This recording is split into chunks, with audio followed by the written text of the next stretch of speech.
With the new year away, we wanted to do a roundup of some of the best games of the decade. Best of 10 years of gaming. So we put on our thinking caps. Someone has to edit a thinking cap. I don't know, maybe just put like one of those like gangster hats on me right now. So we also went to social media to get some of the responses from people of what games you actually liked of the decade as well. So first on our list is Call of Duty 4. Now I think that everybody remembers this game because of that one special mission which is called Gillied Up. I remember this mission vividly because I was crawling past the Russians and their APCs, remembering the fatal decision I made of getting up and shooting them and deciding to hold my ground. This is on the list because of the unique campaigns offered to players, and also because of the amazing multiplayer maps which provided massive havoc once playing online with all your friends. For me, what's really a shame is that this classic game has really been taken off the rails in recent years of Call of Duty, and also due to the fact that it's no longer possible to play Call of Duty online without experiencing a hacking lobby. Especially with Call of Duty 4 and any of the old Call of Duties, you won't be able to play properly because the devs just don't care. Battlefield 3. Now don't get upset with me for this statement, but Battlefield 3 was easily one of the best games around in its time.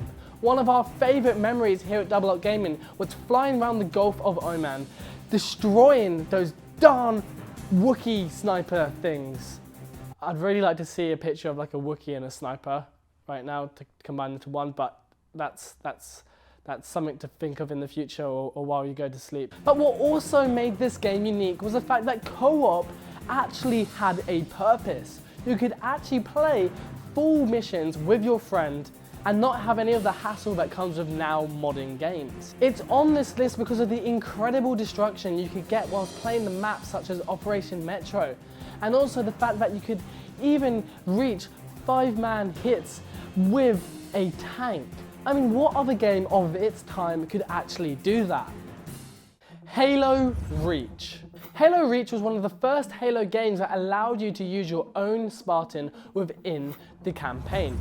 But this was mainly because Master Chief was nowhere to be seen. However, despite not having our beloved Master Chief, Halo Reach gave us some of the best fun in any of the other games we have on this list. Being able to play on games such as Jenga and Mongoose, with your friends battling against each other with those amazing future space guns, pew pew, was some of the best fun ever. But hands down, the best game mode in Halo Reach was definitely Infected. Infected was one of the most tense games you could play, especially when one of the last alive. If you have any great experiences with this game mode, then make sure to leave it in the comments below. Call of Duty World at War. Okay, hang on, I know we have another Call of Duty in here, but bear with me here. Call of Duty used to be a good game. I know, unbelievable, right? However, this one differs from Call of Duty 4, and that's mainly due to the fact that it had the additions of zombies. Yes, it was the first Call of Duty game to have the zombie mode in it, which proved a popular hit amongst gamers alike. This zombie mode gave us a lot more replayability, but also definitely a lot more frustration. But put the frustration aside, Call of Duty World at War gave us the ability to blow people's arms and legs off, which gives everyone a hell of an enjoyment. I know Beth loves to do that in her spare time. Yeah, totally. See? Told you. Elder Scrolls V Skyrim. Skyrim is one of the best RPG games to play for months at a time, maybe even years, maybe even decades, because this game will literally suck your soul in and make you play forever. Now you may mock me for saying years or even decades, but that's because of the amazing community that actually exists around the PC version of Skyrim. Now, bear with me here, because this is where things get a little bit more complicated with the game of Skyrim. You see, you have the original game, but now you have modders, And when you introduce modders to an amazing game like Skyrim, you get amazing replayability, which makes you want to be able to play for years on years on years. And that's why it's proved such a popular game, even now, despite its aging time. Not Asian time, aging time. Now, Skyrim did have its quirks, of course, because we remember playing the Right Run quests, and not a single dragon attacked us. But with a game so ambitious as Skyrim, it's very difficult to say you have 0 bugs. That in the end is what made a lot of the fun and actual enjoyment of Skyrim was some of the really funny things that came out of it. And there's some really funny videos to do with Skyrim online which you can find as well nowadays. Now, what kind of list would this be without Minecraft?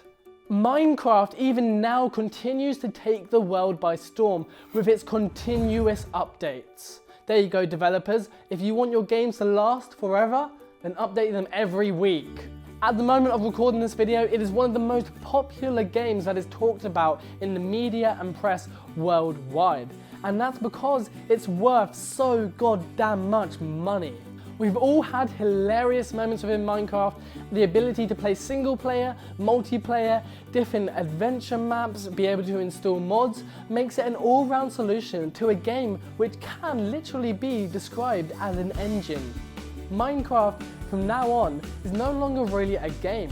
It's instead an engine which people from all over the world can adapt and create into something that they want, without having to have any coding knowledge, without having to have any kind of design knowledge. All you need to do is be able to have fun and be able to play Minecraft. Now, we have plenty to choose from on this list, but from the GTA series, by far the best one out of all of them has to be GTA 5. If you just look back to the hype and the actual money that surrounded the launch of GTA 5, you'll see how much of a big deal it is. It's even had its own documentary aired on BBC here in the UK. GTA 5 has had constant updates throughout its time, allowing new guns, new game modes, and a special DLC which is free of charge. When you play GTA 5, you have an uncontrollable amount of different types of players. Some may be nice people, some may be total dicks. But if you're playing this game, then you get a broad spectrum of possibilities. From riding a roller coaster to jumping off a cliff, you get a lot of fun. Now, for me, the campaign was actually better than the multiplayer. And that's because of the amount of thought and effort that's gone in to make a campaign which is actually compelling. Nowadays, you find a lot of games don't actually put a lot of focus into the campaign, a lot more focus into multiplayer, because that's how they can generate mass numbers of players. But it's a refreshing taste to be able to see GTA 5 still focus heavily on their campaign section of the game. Now, I feel that most gamers from my generation at least, and older or maybe younger, have played RuneScape once in their life. But the real question is, where do we even start with a game such as RuneScape, which is ingrained in my mind? Update after update gave me and my friends endless enjoyment on the game of RuneScape, which is quite strange considering all you're doing really is clicking and moving to a place and trading items so you can get those rare skill levels. One of our most memorable times on RuneScape was the Grand Tree quest. Now, this was an immensely difficult boss to defeat in the game, and a very rare one to actually defeat, but you got some really cool loot at the end of it. Now, everyone was saying how amazingly difficult this person was to defeat, but actually, we spent all of this gold to be able to get weapons, and came back just to find that he was let free and free to hit, and he wasn't fighting back due to an error and a bug, which meant loads of free loot. But obviously we'd spent loads of loot at the same time. Rainbow Six Vegas 2. Rainbow Six Vegas 2 was one of our favourite games as it allowed us to become a military operator sitting right in our bedrooms. This game was definitely unique in the fact that you could play the campaign over and over several times with different friends and still find it enjoyable. When you unlock the riot shield, you can feel immortal, playing weeks on end with your riot shield out, battling through the crowds of people trying to kill you. But why Rainbow Six Vegas 2 and not Rainbow Six Siege? Well, Rainbow Six Siege is actually multiplayer based, and actually a lot harder, but still enjoyable in our opinion. But Vegas 2 gives players who aren't very familiar to the first-person shooting kind of genre and gives them an intro into it, allowing new players to be able to get to grips with a game first of all. Now, what's important to remember here is that this list is not in any particular order. But coming in here last is Payday 2. Payday 2 has risen to fame through its unique playing style, allowing players to get together to verse AI in a really unique way. You play for strategy and fun, and not for either of the either, which makes for a really interesting game. Plus, you get the added benefit that Overkill are always releasing new weapons and masks, which makes the game more interesting every time you play. There's also a lot of collaborations with different game developers to allow for a lot of content which is still being generated along with community content within the Payday game universe. Me and my friends have had days of fun within Payday 2 because sometimes, we do okay. Sometimes we do really bad, but other times we do amazing. Robbing banks, robbing gangsters, feeling like a badass. Now, before you leave this video, I want to know what your most favorite game of the decade is, which is in the last 10 years. We couldn't include games such as Counter-Strike or The Simpsons, that hit and run crap, which was okay. Shut up! But I want to know what your most favorite game of the decade is, so make sure to write it in the comments right now. Until next time, make sure to stay awesome. You can't go on like this.